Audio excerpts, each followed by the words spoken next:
Mon boss, il me paye pas pour arriver avec des questions. Il me paye pour arriver avec des solutions. C'est lui qui pose des questions.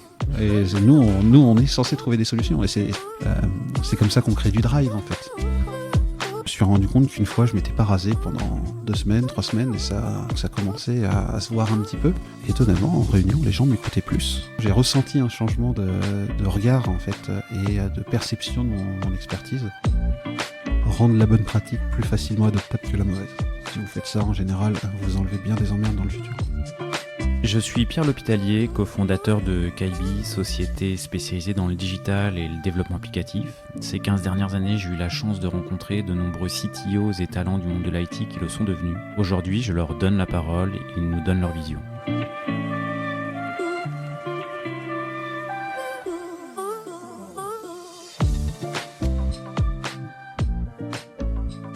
Eh bien, aujourd'hui, je suis en compagnie d'Antoine Sauvinet, qui est aujourd'hui CTO Group chez Auchan Retail. Merci Antoine d'avoir accepté l'invitation. Merci Pierre de me recevoir. C'est un moment assez étrange au vu des participants qui sont déjà passés chez toi et pour qui j'ai beaucoup de respect.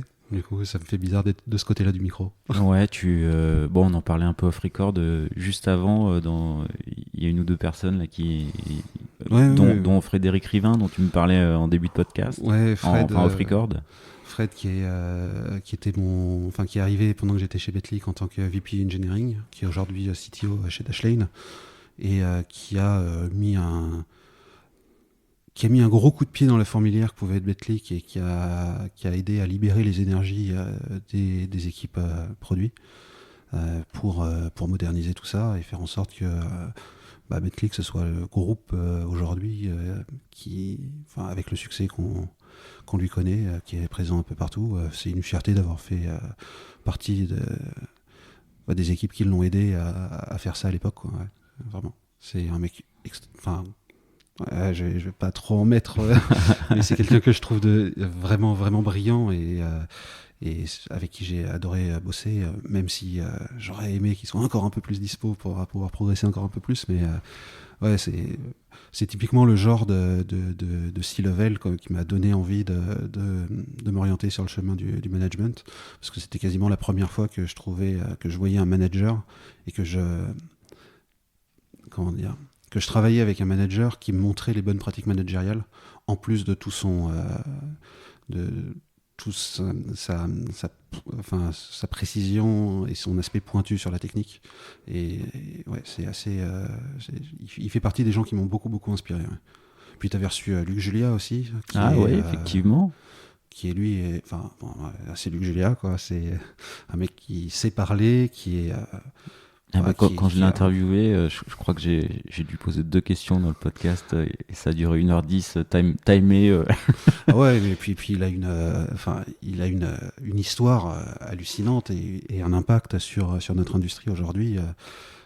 Il le dira peut-être jamais de cette manière-là, mais quand on voit toute la hype qu'il y a en ce moment, parce qu'on est fin 2024, donc on a subi la grosse poussée de hype autour de l'IA, autour de la GenAI, ouais, et on est en plein dans les atermoiements qui marquent peut-être un peu une fin de hype côté ChatGPT, OpenAI en tout cas, qui est un peu dans la tourmente. Mais ouais, c'est lui qui il fait partie de ces gens qui ont fait que le sujet est devenu quelque chose d'important, quoi. Et en plus de ça, avec une humilité assez incroyable, je trouve, notamment avec son bouquin là, qui remettait un peu lequel l'IA n'existe pas, l'intelligence artificielle n'existe pas, qui remet un peu les choses sur la table proprement. C'est très très bien vulgarisé, quoi. Ouais, c'est extrêmement bien vulgarisé, puis ça remet un peu les choses. Ça réancre dans la réalité. Je veux dire, c'est une fois qu'on a lu ce bouquin, on peut pas s'enflammer pour autant que le marché le fait aujourd'hui sur les sujets de GenAI, parce que il manque des étapes. Aujourd'hui, on se rend bien compte que c'est pas tant la technique qui va manquer que, alors c'est peut-être ma fibre un peu écolo qui parle, que les ressources pour atteindre quelque chose qui va réellement émuler le cerveau, Je veux dire, aujourd'hui, on n'a pas de machines sentientes, quoi. On a des machines qui sont capables d'appliquer des modèles probabilistiques et statistiques avec une grande précision, mais on ne sait pas construire encore un réel raisonnement. Je ne sais pas si tu as joué un petit peu avec GPT-4o. Ouais, c'est impressionnant, c'est plein de choses, mais c'est pas du vrai raisonnement, contrairement à ce qu'essaye de nous vendre OpenAI. Et voilà, peut-être un petit peu là, mais en tous les cas, moi je conseille bien. Enfin, je l'ai lu son bouquin en préparant l'épisode. Et c'est très très bien vulgarisé, effectivement. Et pour le coup, on s'était dit avant de faire l'épisode qu'on ferait pas d'épisode feedback. Et au final, tu auras mis en valeur 2 personnes que j'ai reçues, Frédéric Rivin, Luc Julia. Et j'espère que ça donnera envie d'aller cliquer sur ces épisodes aux personnes qui écoutent. Mais du coup, peut-être parlons de toi, en fait. Est-ce que tu peux te présenter rapidement et puis revenir sur quelques étapes marquantes de ton parcours? Et je crois qu'il y aura, au-delà des étapes, des belles rencontres dont tu voudras parler. Oui, complètement. Antoine, je suis né en 83, donc je fais partie de ces anciens jeunes. Je suis en couple, j'ai 3 enfants magnifiques. J'ai le gros tort d'être parisien et d'être attaché à. Pourquoi le gros tort? Parce qu'en ce moment, je bosse à Lille. Ok. Ouais. Et donc je fais les allers-retours régulièrement, vive le TGV. J'ai grandi en banlieue et vraiment vis-à-vis du RER, vive le TGV, très clairement.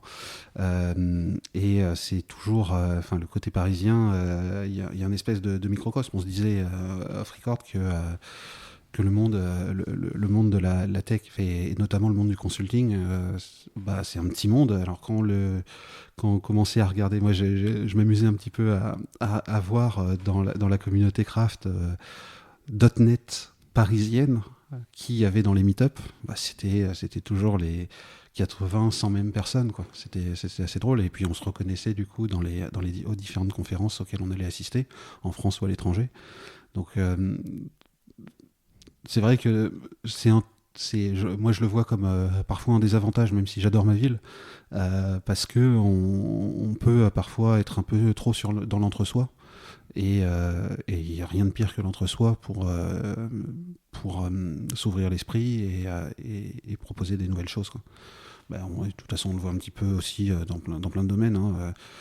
L'entre-soi dans la Silicon Valley, c'est quelque chose qui a l'air d'avoir produit énormément d'émulation. Mais quand on regarde bien les effectifs qu'il y a dans la Silicon Valley, il y a des Luc Julia, il y a plein d'Européens, plein d'Indiens, plein de nationalités différentes, ce qui fait que la communauté s'est vachement ouverte, et on est sur quelque chose qui est vachement plus dynamique qu'une toute petite communauté entre soi parisienne, quoi. Donc moi j'aimerais bien arriver à ouvrir un petit peu ça, mais bon, on a tous nos attaches.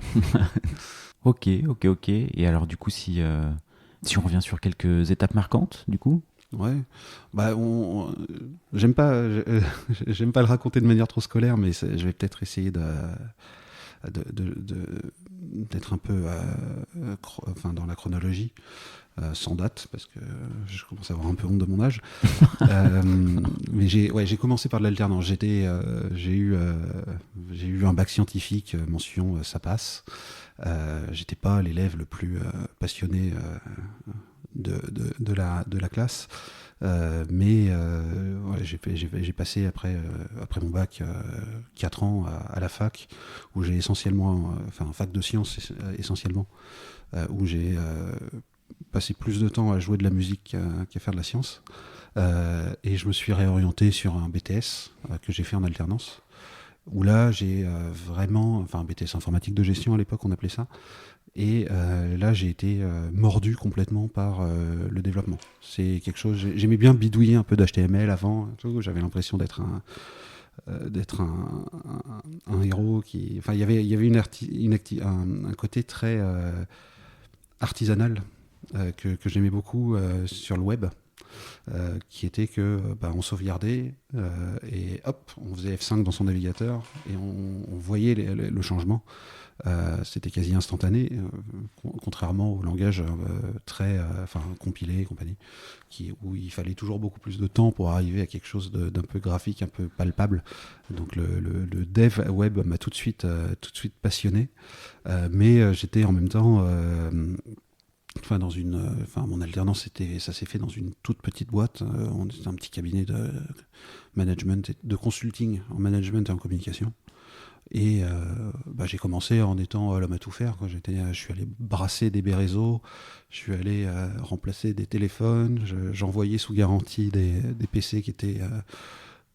quand on avait un peu de chance, ça se voyait pas trop que c'était notre faute que le PC marchait plus. à la belle époque, en plus du passage de XP à Vista, donc avec pas mal de râlages, pas mal d'utilisateurs qui trouvaient plus leurs petites habitudes. Donc c'était assez marrant cette partie-là, mais je me suis vraiment passionné pour l'autre moitié de mon job à ce moment-là, qui était de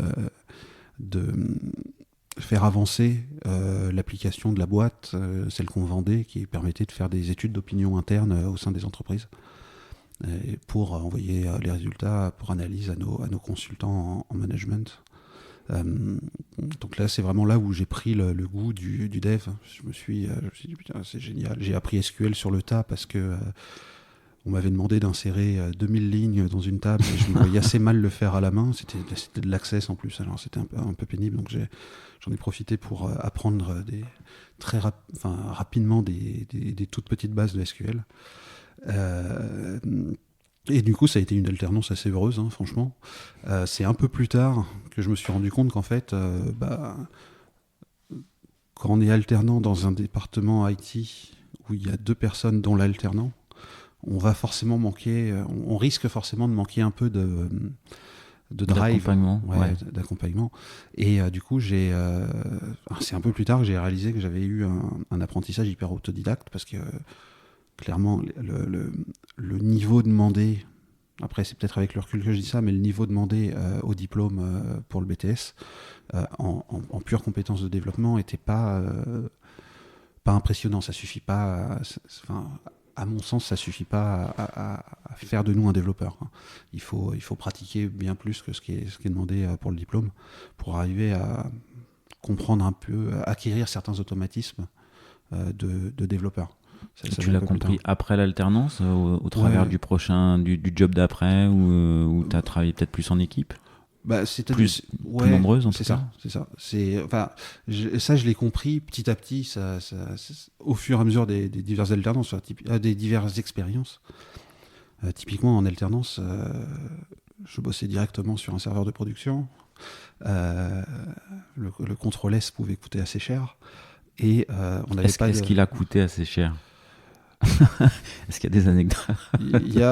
On a peut-être retardé d'1 ou 2 jours une étude d'opinion interne ou deux, mais rien de trop grave. Tant, pas tant. Pas tant que ça. Ouais, c'était, ça allait.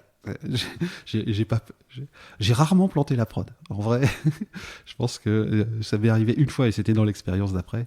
Mais en alternance, oui, par exemple, j'avais aucune notion de ce qu'était un logiciel de contrôle de source. On savait pas, il y avait pas. C'était un petit peu à la dure. Et c'est après... Maintenant c'est standard quand même, du coup. Ouais, c'est devenu une pratique. Oui, c'est heureusement. Mais c'était déjà, moi c'était entre 2005 et 2007. Je veux dire que Extreme Programming, c'était sorti de Ken Beck. Il était déjà sorti en 99, je crois, si je dis pas trop de bêtises. Donc c'était une pratique qui aurait dû déjà être standard depuis bien longtemps, parce que c'est pas Ken Beck qui a inventé non plus le concept même de source control, quoi. Donc ouais, en fait, c'est à chaque expérience, on rajoute une brique à son bagage, on rajoute un livre dans sa bibliothèque, et on s'enrichit comme ça. C'est peut-être, on en reparlera peut-être un petit peu plus tard, mais c'est vrai que quand je vois des personnes qui n'ont pas qu'on connu qu'un seul contexte pendant une dizaine d'années et qui ont du mal à comprendre qu'il y a d'autres manières de faire, je me dis que c'est un des apports principaux de l'expérience, des diverses expériences. C'est le fait d'être capable de comprendre que il y a 1000 façons de faire et il y en a qui ont plus d'avantages que d'autres dans un contexte donné. Je risque, si on reparle un peu de DDD plus tard, je risque de pas mal reparler de contexte. C'est quelque chose qui est clé. Ça jalonne. C'est un gros jalon, la découverte du DDD dans ton expérience, dans ton parcours. C'est même plusieurs jalons. C'est plusieurs jalons en vrai. Il y a eu. On en reparlera un petit peu plus tard parce que justement, on a parlé de Fred Rivin tout à l'heure, mais je reparlerai rapidement dans quel contexte justement j'ai pu bosser avec lui. Ouais, ok. Et c'est pas directement lui qui m'a poussé vers ça, mais lui, il m'a pas retenu en tout cas. Et après mon alternance, j'intègre une boîte qui faisait du marketing direct et qui avait été rachetée par un grand nom de la pub, où il n'y avait pas vraiment de grosses pratiques. Enfin, je commençais à avoir un feeling des choses, parce que, enfin, à mon échelle à l'époque, c'était vraiment pas. Je me suis jamais estimé comme un. Enfin, si, peut-être que j'ai eu la grosse tête par moment et j'ai pu penser que j'étais un excellent développeur. Mais dans cette boîte, en tout cas, le niveau n'était pas forcément extrême et je me suis retrouvé à être un peu lead dev de projet sans avoir le titre et sans me rendre compte que c'était moi qui donnais l'impulsion, quoi. C'était assez marrant. Et là, j'ai commencé à découvrir l'intégration continue. Ça a sauvé quelques mises en prod, j'avoue. Et enfin, intégration continue. Non, source control d'abord, parce que c'est pareil, on n'avait pas de build. Donc il fallait bien tester localement. Mais c'est aussi là où j'ai été tellement parce que j'avais des résultats, parce que j'ai un peu, d'un point de vue sur le plan personnel, j'ai fait un peu n'importe quoi à cette époque-là, clairement. J'arrivais tôt, enfin j'avais plus vraiment de vie perso, quoi. Je mettais tout dans le boulot pour progresser, et parce que certainement que ça me passionnait plus que ce qui pouvait se passer à la maison. Ça a changé. J'avais pas encore d'enfant, donc forcément. Ça a bien changé maintenant. Et du coup, je me suis retrouvé à être propulsé un petit peu par mon management, par mon directeur de projet et par ma DSI à l'époque. On parle de 2008. C'était déjà en avance. Karine Lucas, si tu nous écoutes. Et merci à toi. Et je me suis retrouvé un petit peu lead malgré moi. Et je comprenais pas trop pourquoi on me faisait confiance à ce point-là. Et du coup, j'ai voulu pas trahir cette confiance. Mais en même temps, j'avais ce que j'ai découvert. Un petit syndrome de l'imposteur. Complètement, ouais. J'ai découvert plus tard que ça s'appelait comme ça, et j'avais un bon syndrome de l'imposteur, où j'étais. Il y a un gars comme ça qui m'avait impressionné. J'avais participé à un atelier lors d'une conférence sur DDD à Amsterdam. Paul Reiner, il s'appelait, l'animateur de l'atelier. Où à la fin, je lui ai dit, mais comment tu fais pour tenir une assemblée comme ça sur un sujet aussi pointu pendant 2 jours complets de workshop et compagnie? Il fait, en fait, c'est un peu il faut avoir l'image du cygne qui est sur l'eau, là, qui avance dignement, sauf qu'on voit pas les pattes en dessous, qui pagaillent comme pas permis. Et ouais, c'est un petit peu ce que je ressentais. J'essayais d'avoir une espèce de prestance pour dire, oui, non, mais... bien sûr que si la mise en prod a foiré, c'est parce qu'il y avait une version de DLL qui était pas bonne. Je savais même pas de quoi je parlais. Mais ça passait en règle générale, quoi. Est-ce que tu as la barbe depuis cette époque? Non, la barbe, c'est venu à l'époque de Frédéric. Est-ce que c'est des fois pour se donner le syndrome de l'imposteur, la barbe, on se vieillit un peu, tout ça? Non. Alors sans rire. Parce que moi, ma barbe, ça vient de là, il y a un petit moment. En vrai, c'est exactement ça. Je veux dire, je m'estime pas comme une personne très avec le physique le plus avantageux du monde, et je considère que j'ai le menton un peu fuyant. Et la barbe le camoufle très bien. C'est un excellent maquillage, c'est premier. Alors, on voit vraiment plus ton menton. Ouais, c'est parfait. Et puis, il peut être un peu en avant. Mais surtout, je me suis rendu compte qu'une fois, je m'étais pas rasé pendant 2 semaines, 3 semaines, et ça, je devais être autour de la trentaine, donc ça commençait à se voir un petit peu. étonnamment, en réunion, les gens m'écoutaient plus. Et je me suis dit, c'est fou, mais c'est un impact. Ah ouais, c'est dingue. Alors c'est un impact, peut-être parce qu'aussi on se sent protégé par... Enfin, c'est un impact sur soi et puis sur les autres, quoi. Ouais, c'est exactement. C'est un petit peu. Encore, allez, j'ai encore name droppé des gens, mais c'est un gars qui s'appelle Roméo Moura, qui m'avait fait ouvrir les yeux sur certaines thématiques de Bourdieu, et notamment les Lexis et l'habitus. Et oui, en fait, pareil, alors en plus, j'ai pas l'avantage d'être hyper grand. Je fais 1m72, donc j'ai pas tirant sur tous les... ouais, avec des bonnes semelles. Du coup, je bénéficie pas d'un effet de halo naturel. Mais par contre, la barbe, c'est vrai que ça a changé beaucoup de choses dans l'écoute. Il suffisait presque de me poser comme ça, de trifouiller ma barbe avec un air penseur pour que les gens se disent « Ouh là là, Antoine, il est en train de réfléchir à un truc là, il doit pas être d'accord. » Et c'était marrant, ouais. Il y a eu un changement, j'ai ressenti un changement de regard en fait, et de perception de mon expertise quand j'ai commencé à laisser pousser la barbe. Alors pendant très longtemps, c'était vraiment là, en mode barbe naissante de quelques semaines, barbe courte et compagnie. Et puis à un moment, j'ai lâché les chevaux, j'en avais plus rien à faire. Enfin, j'ai commencé à aller chez le barbier plutôt que de me tondre la barbe à la maison. Et j'ai trouvé que c'était plutôt cool. Et là, ma femme aujourd'hui, depuis qu'elle me connaît, elle m'a vu me raser une fois. Elle m'a regardé, elle fait plus jamais. Plus jamais. Exactement. Donc ouais, non, c'est. J'ai un veto familial aussi. Ah ouais, mais il suffit de le montrer une fois. Pourquoi tu te rases pas? Tiens, bah regarde. Ah, remets. Tu les as pas jetés, j'espère. Tu les recolles. Donc ouais, c'était. Alors c'était pas. Ouais, là c'était une époque où c'était assez marrant. Mais là j'ai vécu aussi un changement de regard. Un changement de regard à cette époque-là, hein, parce que je m'étais rendu compte que j'étais trop gros. Bon, j'ai repris depuis. Et en l'espace de 18 mois, j'avais perdu une trentaine de kilos, 26 kilos, je crois. Et c'est pareil, en fait, on se rend compte que, dépendamment de la fonction qu'on peut occuper, il y a des corps, ou alors c'est peut-être pas forcément. C'est marrant parce que j'ai jamais vraiment réfléchi ce truc. Mais c'est plus en fonction, on va dire, des catégories sociales auxquelles tu te retrouves à collaborer.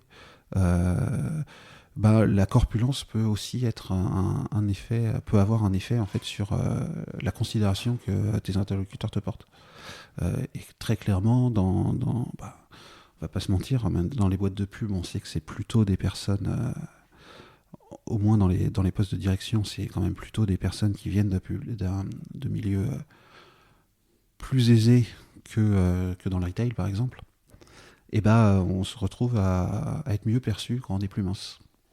C'est très bizarre. Il y a toujours un œil, notre apparence physique. On a beau avoir le cerveau aussi performant qu'on veut, notre apparence physique aura forcément un impact sur la façon dont on est perçu. On est humain, je pense. Le cerveau fonctionne comme ça, ouais. On peut pas s'en empêcher. On renvoie forcément une image. Donc là aujourd'hui, je renvoie une image plutôt bonhomme. Un peu douce visuellement. C'est peut-être pour prendre les gens un peu à revers quand ils comprennent un petit peu que je lâcherai pas forcément l'affaire facilement, quoi.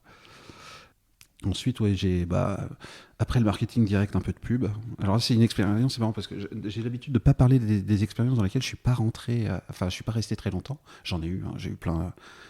À titre personnel, j'ai eu plein d'échecs. Hein. J'ai eu des boîtes dans lesquelles j'ai resté 2-3 semaines parce que je m'étais planté à l'entretien. J'avais pas perçu que le job allait pas me plaire, ou alors j'avais trop envie de changer de job. Et du coup, j'ai pris le premier truc qui passait et c'était pas bon.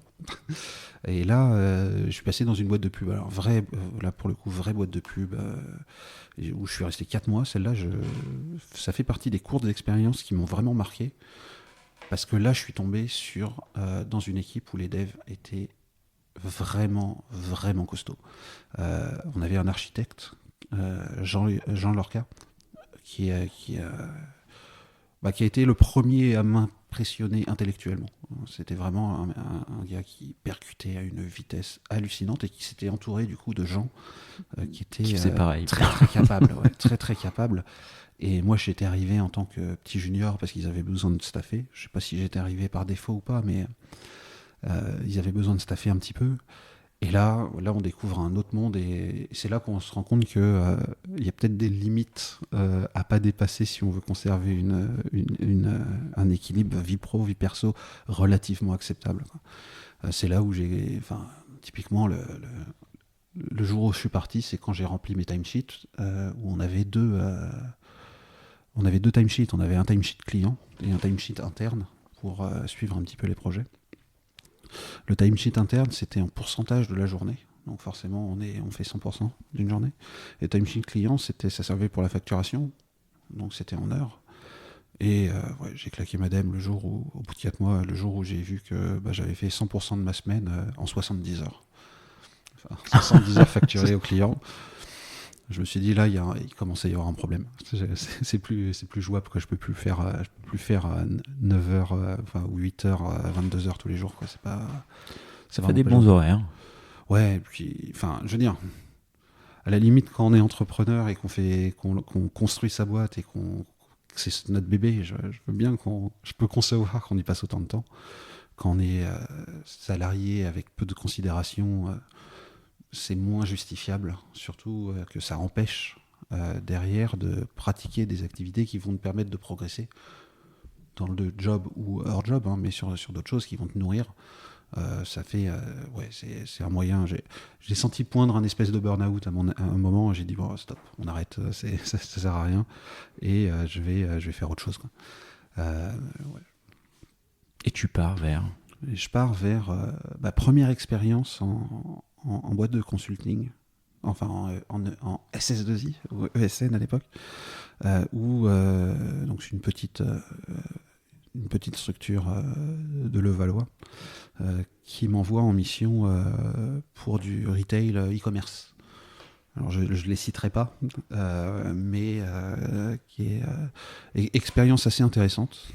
C'est là où je découvre le management toxique, mais genre vraiment toxique. C'est-à-dire on va dire le management par la terreur.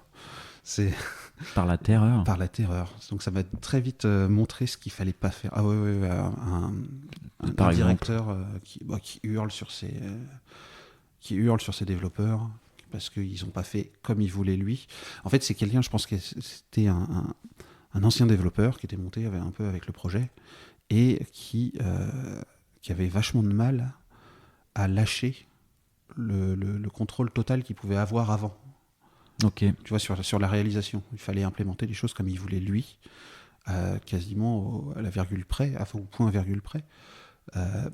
Et donc il était très très très très remonté en permanence dès qu'il y avait un truc qui se passait mal, mais les choses se passaient forcément mal parce qu'il y a toujours un effet de traduction imprécise entre ce que lui pense, ce que lui exprime, ce que le développeur va recevoir et ce que le développeur va pouvoir exprimer.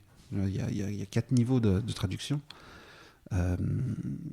Et en plus, avec un flou, parce que derrière, il pouvait penser que les choses avaient été implémentées d'une certaine manière, donc ça lui donnait des idées fausses pour implémenter d'autres choses. Donc tu vois, il avait complètement, il n'arrivait pas à lâcher à embrasser le fait qu'il était manager en fait à ce moment-là et qu'il fallait qu'il prenne un peu de recul sur ce qu'il produisait. Ça c'était un peu étrange. C'est la première fois qu'un manager m'a crié dessus. C'est la dernière fois qu'un manager m'a crié dessus. Et c'est la première fois, et unique fois, je pense, non, peut-être pas unique d'ailleurs, que j'ai engueulé mon manager. Enfin, c'est là où j'ai compris qu'en fait, son manager, fallait le manager aussi.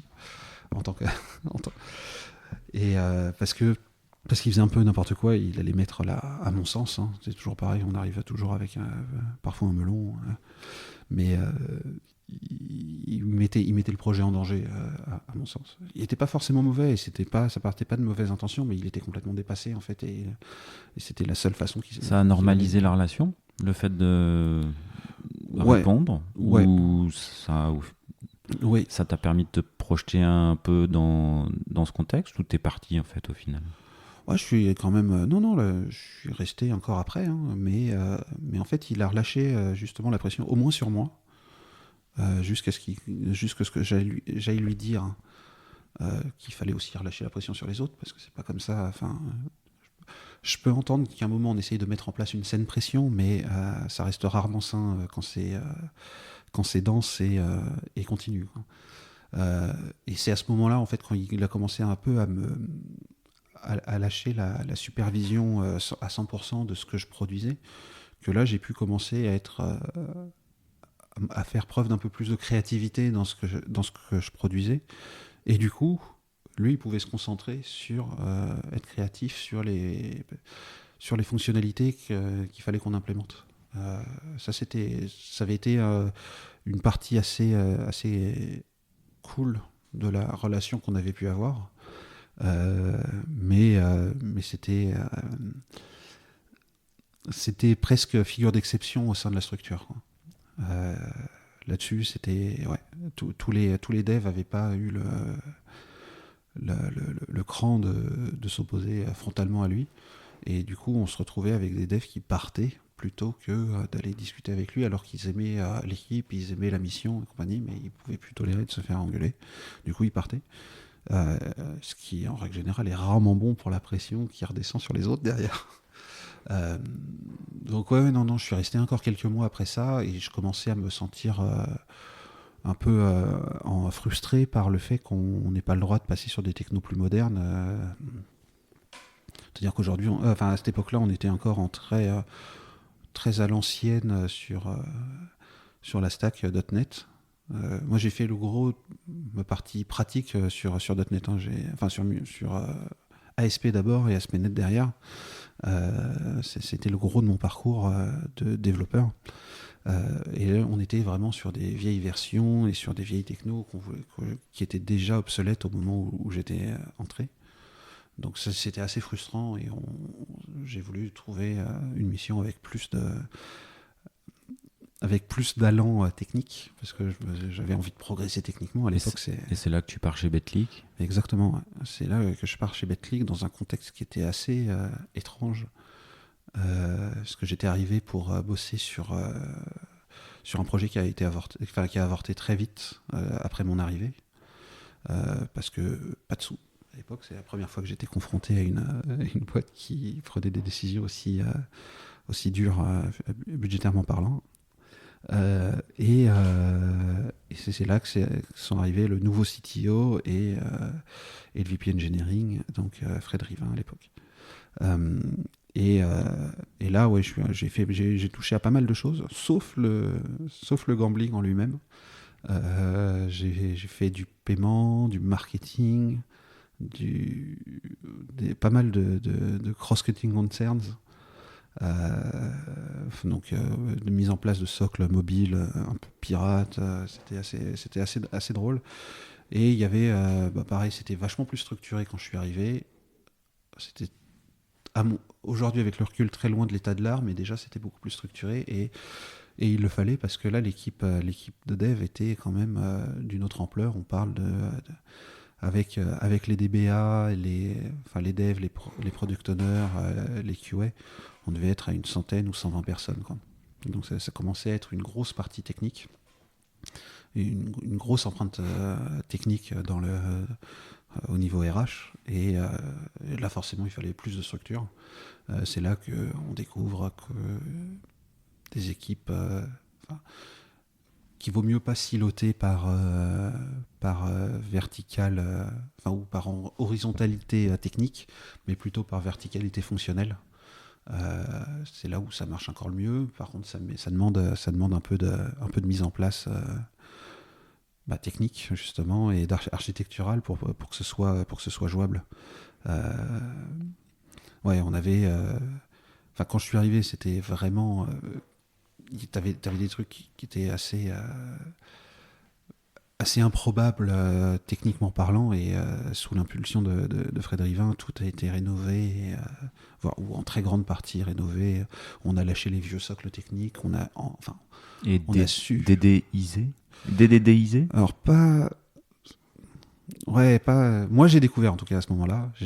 C'est sous l'impulsion de Maxime Sanglant, qui était l'architecte, le chief architecte à l'époque, qui est aujourd'hui, je crois, consultant avec Hardlings, donc sur la structure qui a fondé à Mathias Veras, le fondateur de DDD Europe, donc quelqu'un d'assez influent dans cette communauté-là.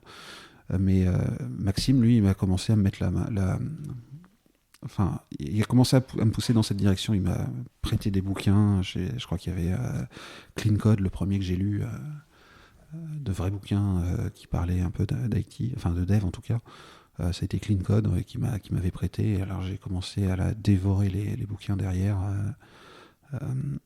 C'était le deuxième bouquin, parce que c'était justement dans la boîte de pub où j'avais lu un bouquin, mais qui était très orienté sur la stack techno qu'on devait mettre en place, mais qui apportait pas mal de principes que j'allais approfondir derrière chez Betclic. Au-delà de Clean Code, c'était quoi tes livres de chevet?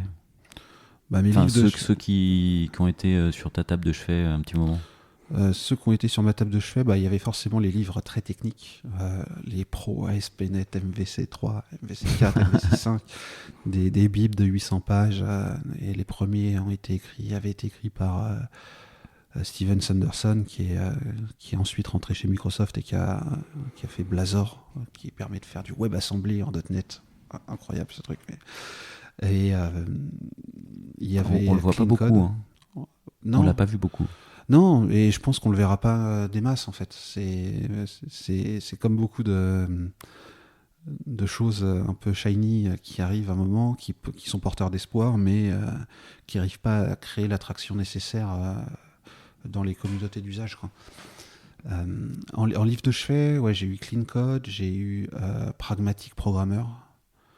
The Pragmatic Programmer, j'ai eu The Software Craftsman.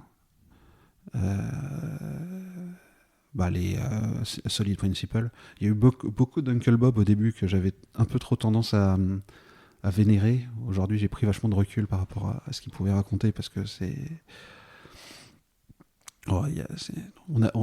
comme dans toutes les communautés, on a nos dramas, et on se rend compte qu'en fait, il vaut mieux écouter les gens qui font quand ils arrivent à s'exprimer, plutôt que les gens qui pensent savoir.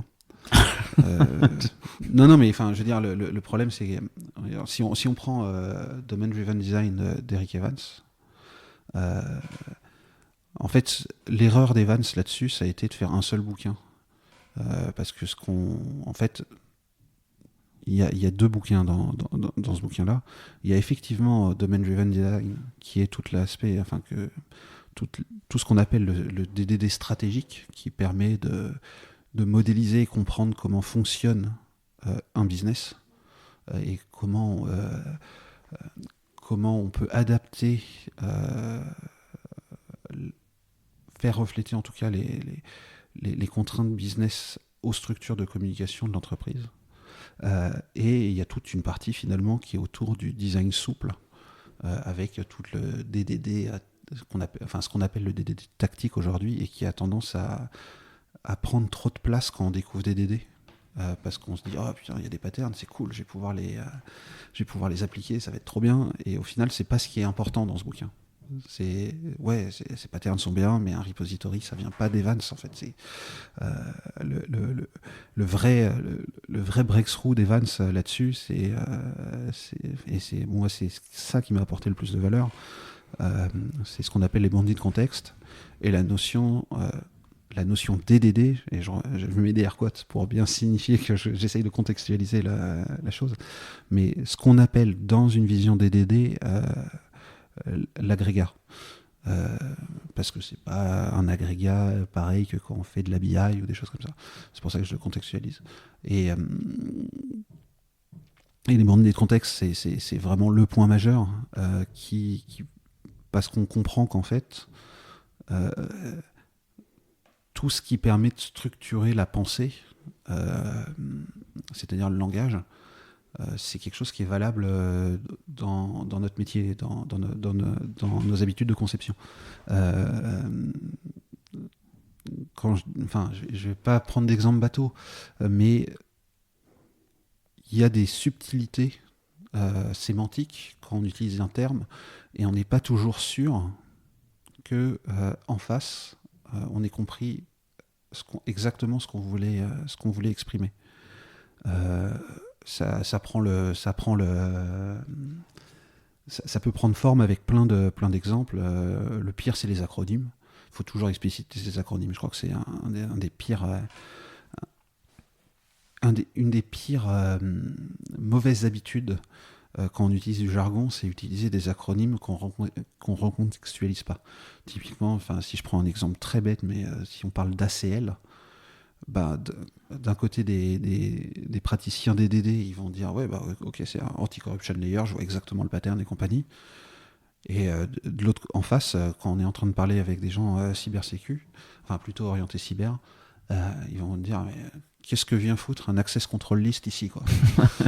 Non mais on a des trucs bêtes, mais même dans les mots qu'on utilise, même quand ils sont plus explicites ou qu'on les croit plus explicites, ils sont pas forcément porteurs du même sens en fonction du contexte dans lequel on va le voir, quoi.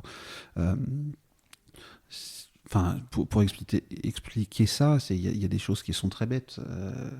On peut prendre des exemples très bêtes, et ça marche à peu près avec tout, mais si vous prenez par exemple un utilisateur de n'importe quel système, vraiment un utilisateur de n'importe quel système, d'un point de vue, dans un contexte sécurité, gestion des droits d'accès, on ne va pas du tout s'intéresser aux mêmes choses que dans un contexte marketing, que dans un contexte comptable. Ouais, fatalement, ouais. Tu vois, on est sur des choses qui... Et on a tendance, si on ne fait pas gaffe à ça, on a tendance à construire des modèles de données qui sont...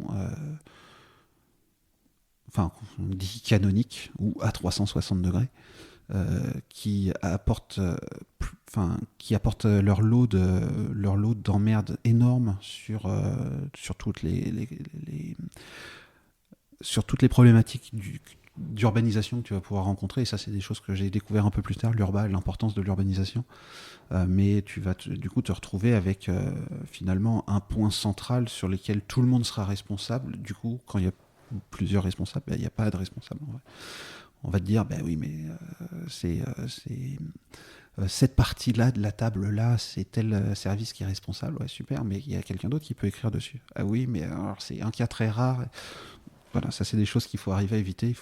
Moi, je suis vraiment partisan d'avoir des frontières fixes, frontières explicites entre les différents univers qu'on est en train d'adresser, ou les différents contextes qu'on est en train d'adresser. Et je trouve que l'approche d'Evans dans DDD, c'est la plus efficace, c'est-à-dire placer les frontières au niveau de la sémantique. Pour moi, c'est ça la grosse avancée de DDD. Découvrir ça, comprendre ça, ça m'a forcé en fait à d'un coup devoir prendre une hauteur de vue, mais que j'aurais jamais soupçonné en fait, parce qu'on se rend compte que le gros des problèmes que va rencontrer un développeur, au début il va penser que c'est son code, sa qualité de code, son implémentation. Il va dire moi, mon implémentation est pas terrible, c'est pour ça que j'ai des emmerdes. Et quand on va commencer à reprendre un peu de recul, on va se dire en fait non, c'est pas mon implémentation, c'est comment mon implémentation s'intègre dans le code qui est produit par mon équipe. Et quand on va prendre encore un peu plus de recul, on va dire mais en fait c'est pas le code de l'équipe qui est compliqué à gérer, c'est plutôt la façon dont on nous impose l'organisation du code de l'équipe, parce qu'on suit un framework d'entreprise ou quelque chose comme ça.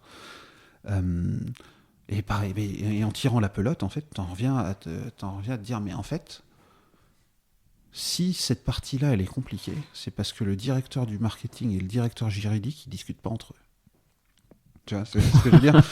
En tirant la pelote, t'en arrives à là en fait. Tu fais mais il y a des incompréhensions parce que l'ensemble des flous, des questions qu'on n'a pas osé poser, ou que personne n'a osé relever, ou l'ensemble des frictions qu'on n'a pas osé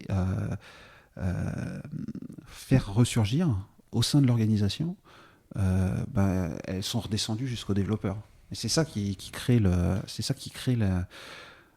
énormément des problèmes de qualité, et les développeurs en fait se retrouvent à être contraints à, à faire des choix, des micro-choix sur plein de sujets sur lesquels ils ne sont pas forcément tout le temps en maîtrise. Hein. Quand on parle de sujets, que ce soit des sujets techniques ou business, tu as une règle de gestion, des fois, tu as des trucs, c'est très bête, mais si c'est au développeur de faire le choix, s'il a une chance sur deux, ça veut dire qu'on met le business à risque dans 50% des cas. Quoi. Ça fait beaucoup, hein. Ça fait trop, ça fait trop. Moi, je veux dire, je peux pas me permettre de dire à mon boss que comme tel directeur en face a pas voulu me désigner un sachant, il y a une chance sur deux que son truc marche pas. Tu vois, je peux pas le dire, ça. C'est interdit. J'ai été vraiment. C'est Pourquoi tu peux pas le dire? C'est carton rouge. Mon boss, et je pense que c'est l'attitude normale. J'ai cette attitude-là.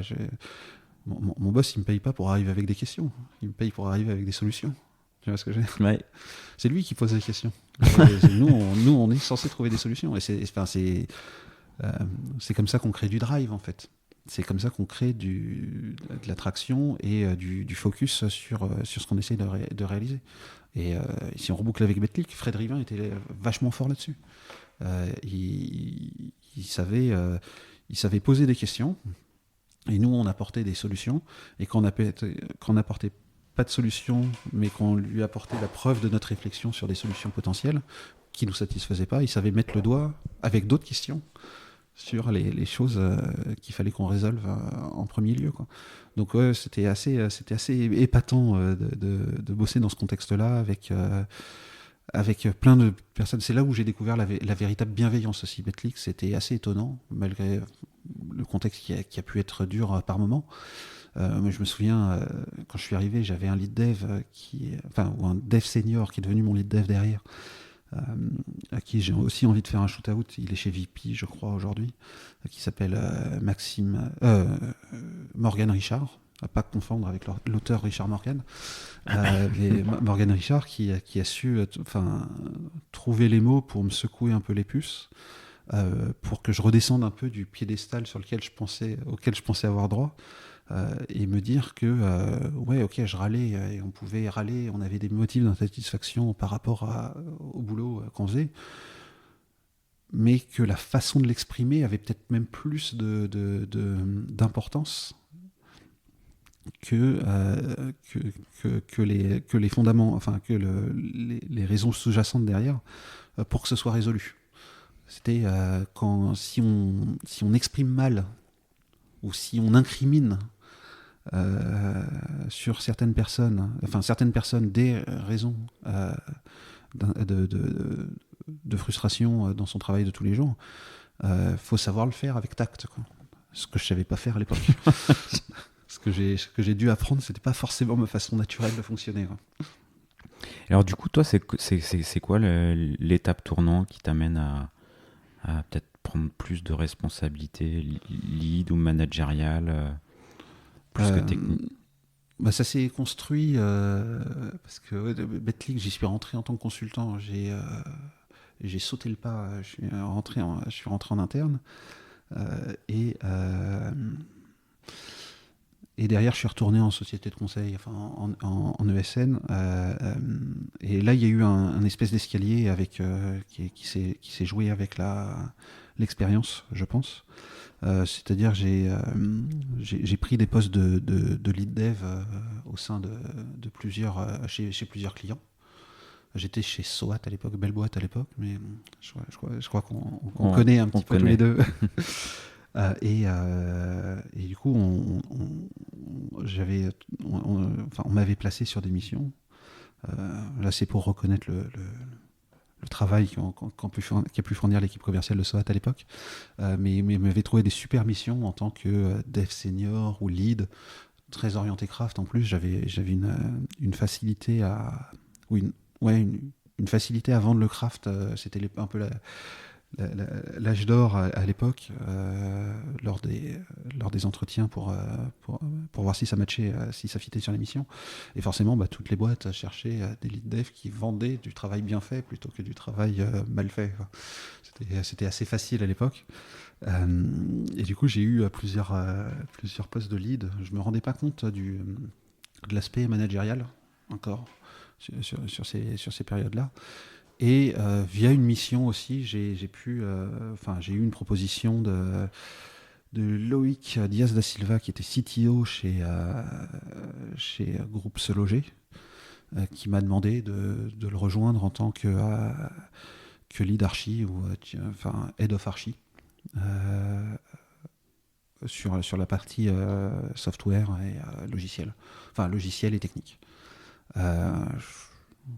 Il s'avérait que je venais de faire tout un tas de recos pour arriver à Loïc du coup pour en tant que consultant, parce qu'il avait demandé un audit. Il m'a demandé si je voulais assumer les résultats de mon audit. J'ai fait allez, banco, on y va. Et là, je me suis retrouvé vraiment manager pour la première fois. Je veux dire, suite à un audit, quoi. Exactement. Bon, faudrait faire ça. Bon, ouais, maintenant c'était la première fois que je passais moins de temps à coder qu'à parler. Du coup, j'ai commencé à beaucoup parler à cette époque. et en fait, j'avais l'impression, il y a eu encore un syndrome de l'imposteur à ce moment-là, hein, parce qu'on a des mecs qui sont ultra capés dans l'équipe, qui connaissent la boîte comme leur poche, et qui sont en train d'opérer un move to cloud. Et moi, j'arrive dans ce contexte-là, et les gars m'écoutent. Ouais, lui, on a dit que c'était un bon, donc écoutez-le, et il sait comment nous sortir de nos problèmes. Et là, tu fais, mais... Ça met une petite pression. Ah ouais.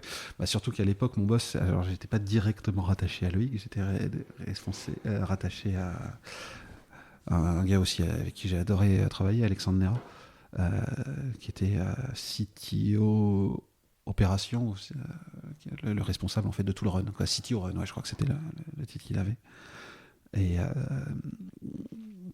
Alexandre, c'était quelqu'un d'extrêmement brillant aussi, donc on est un peu entre Enfin, on se rend compte qu'on a un mec extrêmement brillant qui demande des conseils, qui réfléchit, qui intègre assez vite les choses, et qui te regarde dans les yeux derrière et qui te dit, mais t'es sûr ? Enfin, non, non, je suis pas sûr, non, c'est mes recos, mais t'es dans une posture où t'as pas le droit de dire que c'est juste de la reco. Enfin, ouais, c'est ta conviction, en fait, tu l'as construite, tu portes la conviction que t'as construite avec ton équipe, sur les recos de ton équipe, donc tu as besoin de lâcher, en fait, à ce moment-là, t'as pas le choix, en fait. T'as des gens très brillants qui te disent, on pense qu'il faut faire ça, et toi, t'es là en me disant, mon expérience me fait dire le contraire, mais ils connaissent mieux le contexte que moi, quoi. Ils ont éprouvé les choses, je les ai un peu challengés, et même si je préférerais partir dans une autre direction, en fait, les gars connaissent mieux la boîte que moi, ils connaissent mieux les contraintes que moi, et tous les points de challenge que j'ai pu lever, ils m'ont convaincu. Donc même si c'est pas ton... Donc dans un contexte donné, en recontextualisant. Toujours. Il faut toujours contextualiser. Et tu te retrouves en fait à aller faire des recos que tu portes au nom de ton équipe, en affichant la conviction de ton équipe qui n'est pas forcément la tienne. Donc tu as une espèce de jeu un peu de théâtre, quoi. Et pour en fait influer des décisions de gens qui réfléchissent à une vitesse incroyable et qui sont dans la boîte depuis 25 ans eux aussi. Et quand il faut porter les arguments, parce que c'est rechallenger, ouais, c'est là que ça devient.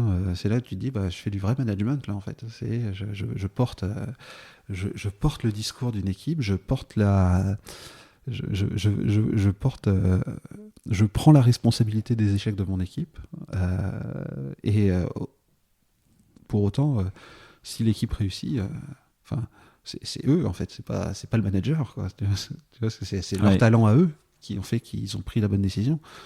Et quand ça foire, c'est pour toi. Ton incompétence à toi, en fait. Non, mais réellement. Et c'est une posture qui était hyper challengeante, et que j'ai adoré, en fait. C'est parce que je voyais j'avais l'impression, en tout cas, enfin, j'ai gardé de bonnes relations avec pas mal des gens avec qui j'ai pu bosser, en mission et chez Se Loger. Et j'essayais de créer l'atmosphère où il puisse être le plus se sentir le plus en sécurité possible, c'est-à-dire avoir le droit d'expérimenter, avoir le droit de faire des erreurs. Et mon rôle, c'était de faire en sorte que ces erreurs-là puissent être faites aux endroits où il y avait le moins d'impact possible. C'est faire en sorte qu'on puisse, offrir un droit à l'erreur en évitant de coûter trop cher à la boîte, quoi.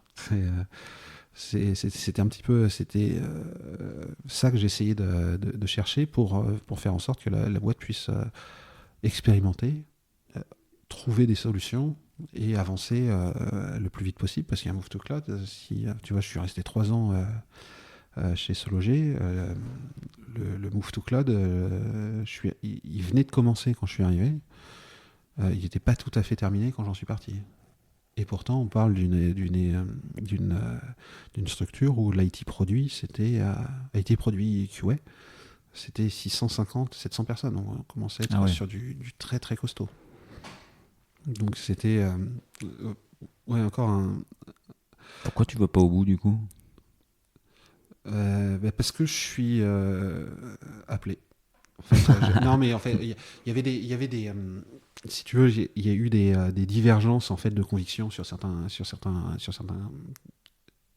points avec mon CTO, avec mon CISO et avec mon manager. J'avais certaines convictions que je portais qui étaient miennes et aussi celles de l'équipe, mais qui étaient pour des motifs que j'estimais faux ou fallacieux parce que politiques, qui n'étaient pas défendus ou alors qui étaient refusés, alors que c'était à mon sens les bonnes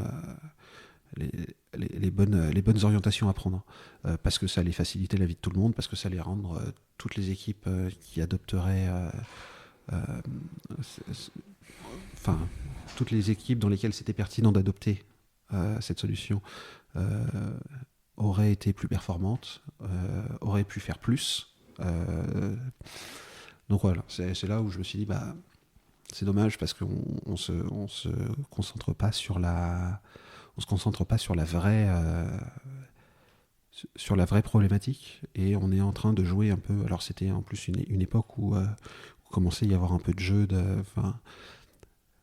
le groupe Sologer avait été Sologer avait racheté via l'intermédiaire de son actionnaire Logikimo, c'était devenu groupe Sologer, et l'actionnaire avait créé une structure. Donc l'actionnaire en question, c'est un gros groupe de presse allemand, c'est le plus gros groupe de presse allemand, je crois, qui s'appelle Axel Springer. Et historiquement, les groupes de presse vivent des petites annonces. Il y a la pub et les petites annonces. Ils avaient racheté quelques concurrents, en tout cas quelques boîtes pure player qui faisaient la même chose en Europe, en Belgique, en Allemagne et en Israël. Ils avaient racheté quelques boîtes pour faire ça. Ils avaient monté un groupe pour faire du real estate. Au début, c'était juste un groupement de pratiques, mais c'est devenu une vraie société avec un fonds d'investissement qui arrivait pour prendre des parts, et là, c'est devenu très politique très vite, parce qu'il y avait des places à prendre, des sous, des carrières à faire, des salaires à aller chercher. Donc c'était. Alors, je suis pas. Je suis pas complètement dénué d'intérêt pour la question salariale, mais c'était pas non plus. C'était pas mon driver principal.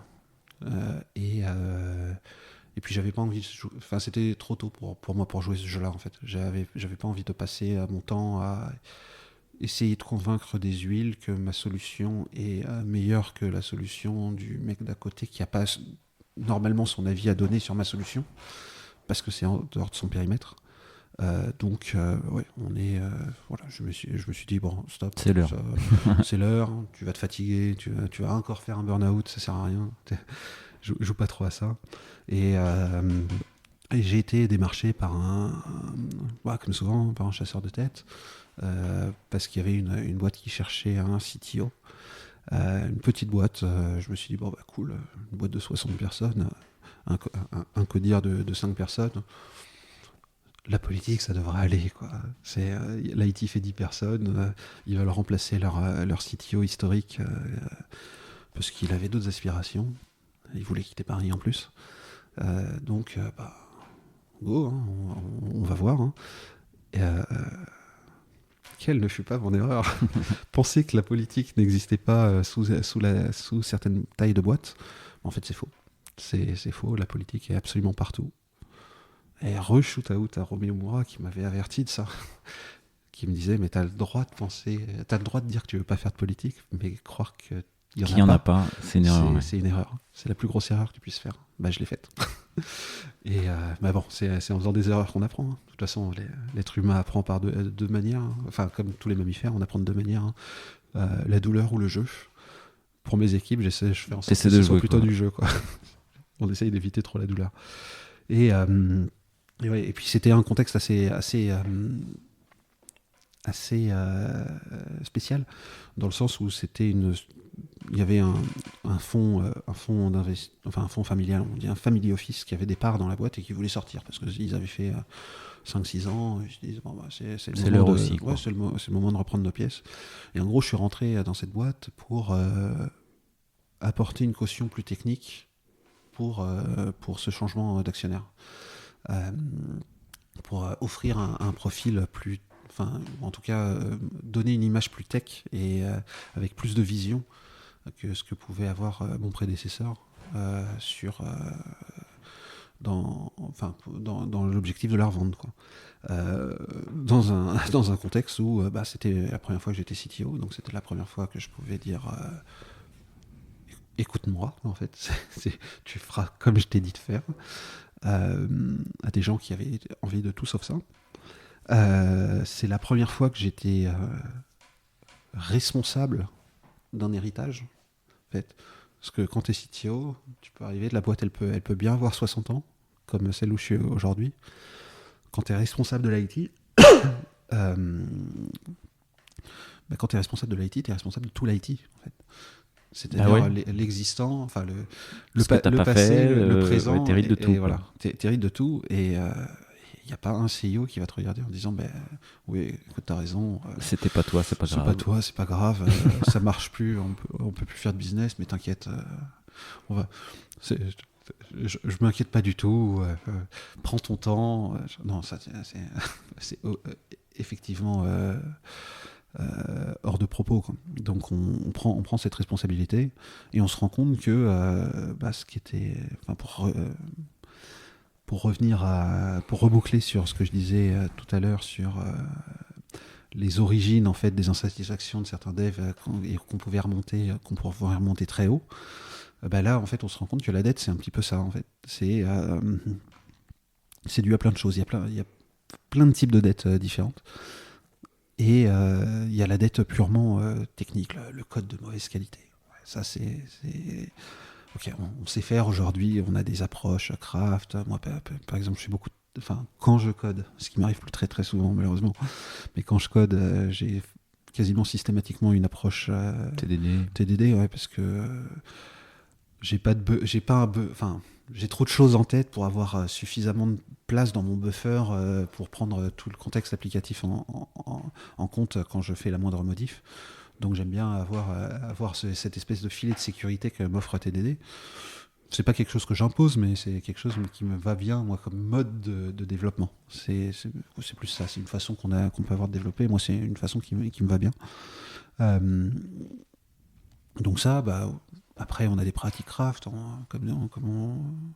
tout ce qui est vendu tout ce qui est mis en avant dans Clean Code, les principes solides quand ils s'appliquent.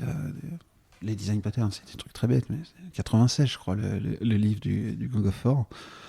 Et en fait, on les redécouvre en permanence, c'est un peu triste, mais souvent ils s'appliquent bien, ils permettent de lever des problèmes de maintenabilité.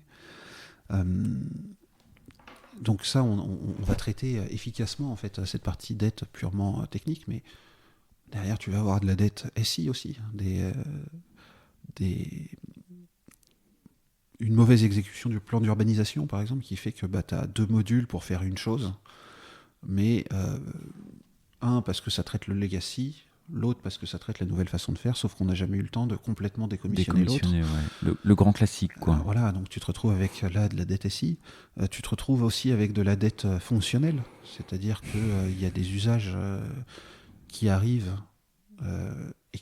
autant il y a des use cases qui arrivent, on a des nouveaux besoins, mais il y a des anciens besoins qui peuvent disparaître, et ça, on le fait rarement. On va rarement cleaner en fait certains gestes métiers dans nos applications. On va rarement aller au bout de la logique en fait. On ajoute. On est en permanence en train de rajouter du poids sur la tour sans forcément faire gaffe à ce que tu peux avoir de réellement utile. Tu penses qu'aujourd'hui la dette technique c'est quelque chose qui est... j'ai l'impression ça commence à être considéré de manière commune, mais que les autres formes de dette sont un petit peu moins présentes à l'esprit des gens. Ouais. La dette technique, elle est... déjà, on y reviendra peut-être après, mais le problème de la dette technique, c'est que c'est à la fois une très bonne et une très mauvaise analogie. C'est-à-dire que c'est une très bonne analogie parce que pour... Tu comprends ce qu'il y a derrière d'un point de vue financier, mais c'est une très mauvaise analogie parce que quand on va te parler de la dette, on va faire pareil que notre ancien ministre du budget là, qui va te dire il faut qu'on gère la dette en bon père de famille. Sauf que la vraie analogie, c'est d'avoir une dette financière au sens entreprise qu'on va arbitrer en fait, qu'on va pouvoir faire rouler. Dont on va pouvoir faire rouler toute partie, dont on va pouvoir gérer financièrement les conséquences d'un morceau qu'on s'autorise à améliorer ou non. Tu vois, on est sur la dette, c'est presque trop ça masque un petit peu la réalité de ce qui tourne réellement derrière.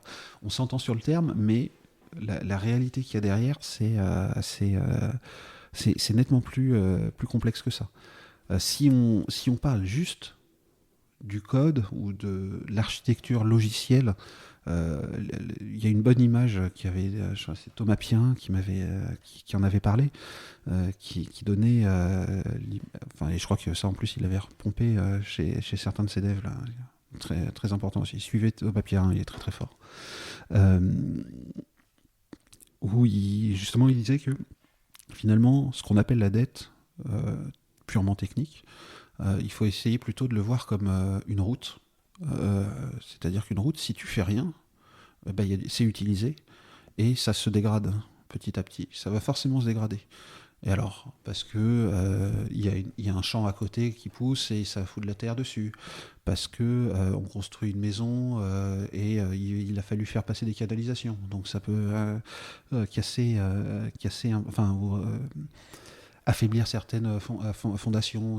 Voilà, je suis pas ingé dans le génie civil, donc mais l'analogie va s'arrêter là. Mais tu vois, il y a cet effort à fournir permanent d'entretien. En fait. Ce que tu peux pas trop faire passer comme idée avec une métaphore comme la dette financière, quoi, tu vois. Mm-hmm. C'est parce que quand tu parles de dette technique, tu fais forcément appel à l'image de la dette au sens financier. Et après, tu as d'autres formes de dette qui sont pas forcément valorisées. Et le pire, celle qu'on voit le moins, parce que c'est celle qui est le plus mise sous le tapis, c'est la dette organisationnelle en fait. On se rend compte qu'on a on a des organisations qui ont des structures de communication interne qui portent elles-mêmes beaucoup de legacy. Typiquement, je le vois aujourd'hui, je suis chez Auchan.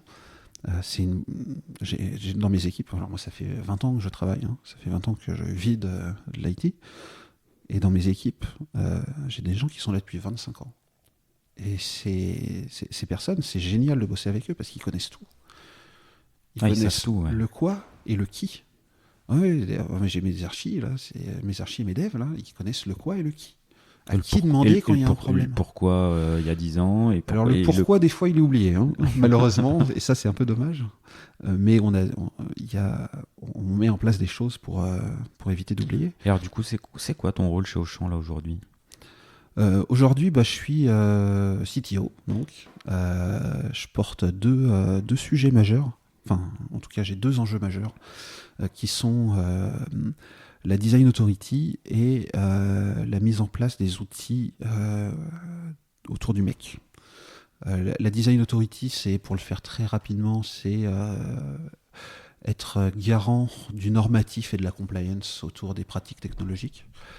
Pour ce faire, on va mettre en place, par exemple, un tech radar qui va permettre aux différents projets d'identifier rapidement quelles technos ils peuvent utiliser, quelles technos ils ne peuvent pas utiliser ou plus utiliser, et quelles technos aussi arrivent dans le pipe. On parlait un peu de GenAI, mais il y a certains usages de GenAI qui peuvent être intéressants à certains endroits. Okay, on est en train de regarder la GenAI, c'est dans notre radar. Mais on n'autorise pas encore toutes les équipes à se lancer dessus tout de suite parce qu'on n'en a pas encore compris les tenants et les aboutissants, notamment la gestion des coûts et la gestion de la fiabilité de la donnée. Par exemple, tu vas pas dire à un magasin combien de palettes de produits commander si tu n'es pas sûr de ton calcul. Et la GenAI aujourd'hui ne nous permet pas d'être sûr de notre calcul. Donc c'est peut-être pas la bonne techno à utiliser à cet endroit-là. Donc ça c'est le premier pan sur la Design Authority. Et le deuxième pan, c'est la construction d'outils pour créer des applications MEC, ce qu'on appelle qu'on fabrique. Auchan, c'est une boîte comme beaucoup de retailers, sauf peut-être un de nos concurrents majeurs, mais comme beaucoup de retailers, on a acheté beaucoup de logiciels par le passé, un besoin, un logiciel. Et autant vous dire, c'est pas un petit logiciel à 4,99€ sur l'App Store. On est en original sur des gros logiciels avec des gros projets d'intégration et compagnie. Et c'est souvent des achats où on exploite finalement assez peu des capacités fonctionnelles de ce qu'on a acheté. Donc l'idée, c'est de se dire, tous les endroits où on a plutôt intérêt à être maître de notre roadmap fonctionnel, on a plutôt intérêt à le construire nous-mêmes. Surtout si ça nous apporte un avantage concurrentiel. Tu vois, ce serait dommage de demander à un éditeur qui a pignon sur rue et qui est chez tous nos concurrents de nous développer un truc dans le tronc commun qui nous apporte un avantage concurrentiel à nous, parce que ça veut dire que nous, on finance finalement quasiment la R&D ou des projets de nos concurrents quasi directement. Donc ça, c'est vraiment quelque chose un phénomène qu'on cherche à éviter. Voilà. Et le premier effort là-dessus, c'est autour pour ces outils, pour l'outillage-là, c'est autour d'une plateforme interne de dev qui va permettre, on va dire, aux développeurs d'avoir moins de questions à se poser sur leur setup quand ils démarrent une nouvelle application ou qu'ils ont envie de tester des choses. Tu leur fais un toolkit de démarrage, quoi. Ouais, c'est ça, mais qui va aller homogénéiser à l'échelle de la boîte le plus possible, quoi. Ouais, qui va aller chercher assez loin, qui va aller grosso modo du source control à la prod. En passant par toutes les pipelines de build et de deploy, le monitoring, et aussi certains enjeux de sécurité et de calimétrie, monitoring du code. Ça couvre tout, quoi. Alors ça couvrira pas tout, parce que sinon il n'y aurait plus besoin sinon ChatGPT pourrait coder nos applis à nous-mêmes, à notre place. Mais l'idée, c'est de faciliter l'usage des bonnes pratiques. Plutôt que les mauvaises, en fait.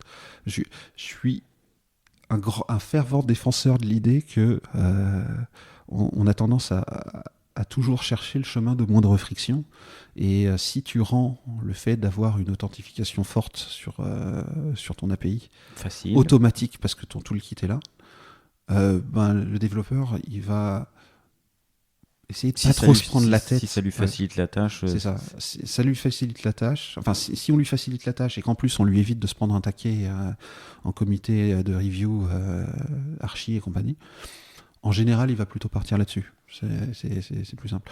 Et on a en plus un effet assez important là-dessus, c'est qu'on est en train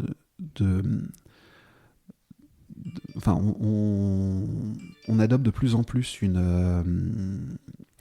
un paradigme Mac, donc pour microservices, API, le C, c'est, je sais plus, conteneur, hein, et headless, qui est un paradigme pour des applications fortement distribuées, enfin pour des SI fortement distribués, et plutôt cloud native.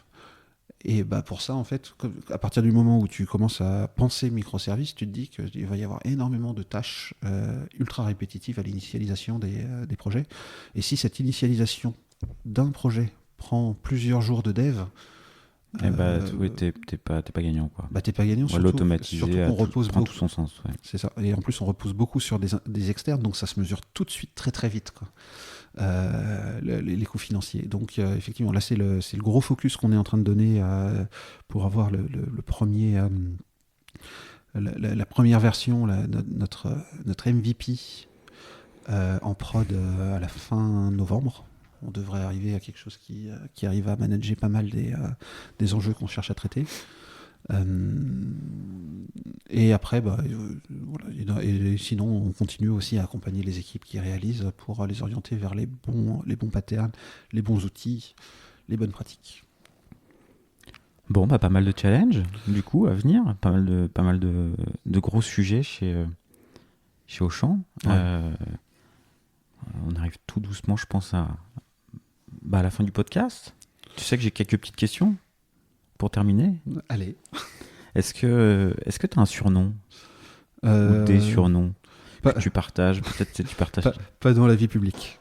D'accord. Bah, okay. Si, alors, allez, j'ai peut-être mon handle Twitter qui doit être à peu près le même que mon handle GitHub. N'y allez pas, c'est vieux. Ça fait longtemps que ça n'a pas bougé. C'est Wanant, c'est Antoine à l'envers, en fait. Voilà, ça date de mon adolescence, on va dire. Ok, on te trouve sur Twitter. Ouais, on te retrouvera sur Twitter, du coup. Très honnêtement, Twitter, c'est devenu un peu, à mon sens, un peu la fange. Là, j'arrive plus. Depuis le rachat par Musk, j'y arrive plus. Ok. Est-ce que tu as un proverbe, une expression? Ouais. Oui. Je dirais un peu l'orientation de mes travaux aujourd'hui, hein, c'est rendre la bonne pratique plus facilement adoptable que la mauvaise. Si vous faites ça, en général, vous enlevez bien des emmerdes dans le futur. C'est une bonne punchline. Est-ce que tu as un titre à cet épisode?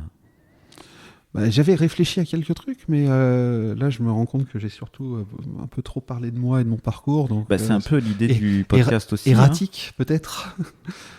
Pas du tout erratique. Mon parcours, en tout cas, extérieurement l'est. Moi, j'ai eu des parents qui ont fait... qui sont partis à la retraite avec tous les deux plus de 30 ou 35 ans dans la même boîte. Donc moi j'ai l'impression d'avoir un truc très décousu, même si dans ma tête ça paraît très, très clair. J'ai l'impression d'avoir un parcours assez décousu quand je compare à la génération de nos parents, quoi. Alors du coup, moi est-ce qu'un titre qui serait parcours erratique, point d'interrogation? Ouais, peut-être. Ouais. Si ça donne envie aux gens de donner leur avis. Pas d'autres idées de ton côté? Non, c'est bien. Ok. Est-ce qu'il y a une question que je t'ai pas posée et que tu aimerais que je te pose? Et il va falloir y répondre, hein, du coup. Ouais. On a abordé beaucoup de sujets. Il y a peut-être un point qui peut me tenir à cœur, c'est peut-être sur la gestion vie pro, vie perso, quoi. Qu'est-ce qu'on met en place, ou est-ce que c'est important de la gérer, et comment on la gère, connais rien. Enfin, comment on gère cet équilibre, comment on le gère. Et du coup, je dois y répondre. Ouais, ça serait une bonne idée. Et c'est là que ça devient marrant. J'ai l'impression que ça a changé ta position a évolué au fur et à mesure des années. Il faut se méfier de sa passion, en fait. Enfin, je veux dire, j'ai été un développeur passionné, j'ai fait un burn-out. 32 ans, c'est jeune pour un burn-out, mais il paraît qu'il est jamais trop tôt aujourd'hui. Et il faut se préserver. En fait, on peut être aussi passionné qu'on veut. Il y a plein de choses hyper intéressantes à faire en dehors de nos métiers, qui, même si c'est plus facile à dire qu'à faire, qui permettent derrière de reprendre de l'oxygène, prendre du recul par rapport à ce qu'on est en train de faire, et revenir encore plus fort. C'est arrivé, j'imagine, je suis pas le seul, hein, mais combien de développeurs ont résolu combien de bugs juste en allant prendre un café, histoire de sortir la tête la tête du guidon. Et en fait, on a le même phénomène sur des fonctions un peu plus hautes, avec des questions un peu plus importantes, qui demandent juste un peu plus de prise de recul. C'est vrai qu'aujourd'hui, je fais en sorte ça paraît étrange de le dire comme ça, mais de me forcer à prendre du temps pour moi et pour mes proches, quoi. C'est ça qui me permet d'avoir cet équilibre. Et ça va... C'est des choses qui vont être... Des conseils qui vont être hyper bateaux, mais filtrez vos mails, répondez que aux mails qui vous sont destinés directement. Ne lisez que cela, même. Je veux dire, les mails où vous êtes en copie, voire les mails dans lesquels il y a des listes sur des listes de diffusion, c'est rarement hyper intéressant. Soyez ardos, soyez dur sur vos filtrages de mails, quitte à ce que les gens doivent vous rappeler 12 fois pour arriver à vous joindre à un moment. Mettez-vous des horaires. Ça, il n'y a pas de... Il n'y a pas plus important que ça. Je veux dire, si l'école si l'école ou la nounou lâche les enfants à 17h ou 18h, c'est l'heure à laquelle vous y allez. Il n'y a pas de sujet là-dessus. Et à dormir. Enfin, je veux dire, moi, c'est vraiment le truc, ce qui est le plus important en prenant de l'âge, c'est le repos. C'est aujourd'hui, si je prends de la dette de sommeil sur la semaine, la fin de semaine, elle est extrêmement compliquée, et le week-end qui suit derrière devient... et je prendrai ce dernier conseil pour moi, parce que tu parles à un insomniaque, donc effectivement, il y a des fois, j'ai jamais connu ça, c'est compliqué, quoi. Heureusement, c'est peut-être. compliqué. Ouais. Merci pour ce témoignage, merci cet Pierre échange, et je te souhaite plein de réussite dans ces gros challenges chez Auchan. Merci, à très bientôt.